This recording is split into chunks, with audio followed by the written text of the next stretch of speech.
En aquesta línia de producció s'empaqueten joguines. És un dels molts encàrrecs d'aquest centre de la cooperativa TEP, que dona feina a 500 persones amb discapacitat intel·lectual. La notícia de l'augment del salari mínim ha estat rebuda amb alegria pels seus treballadors. Tot el que és d'incrementar més diners a la butxaca és una petita ajuda tant per a la família com per un mateix.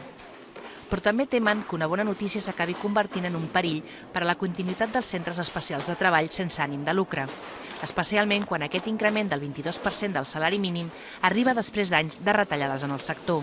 En aquests moments resulta molt difícil fer algun esforç més i a més per superar aquest increment que és molt elevat, que evidentment està molt bé, per suposat, que el salari mínim pugi, això és evident, però des de l'administració ha d'haver-hi un ajut que compensi a les entitats socials que estan intentant aconseguir una funció social que és fonamental per a la societat.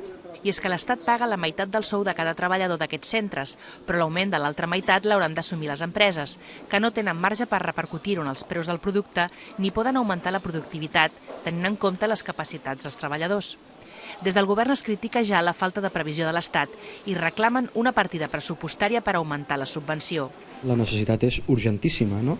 I d'aquí que aquest compromís de que en els propers mesos es constituirà un grup de treball que avaluarà l'impacte i analitzarà el sector, doncs ens sembla molt poc per la urgència que en aquests moments tenen els centres especials de treball, no? De fet, la Generalitat ja fa anys que reclama tenir competències en la matèria per distribuir millor els diners i garantir millor la inclusió laboral d'un col·lectiu tan vulnerable. La patronal del sector se suma a la crida, però també exigeix al govern molt més suport després d'anys de promeses incomplertes.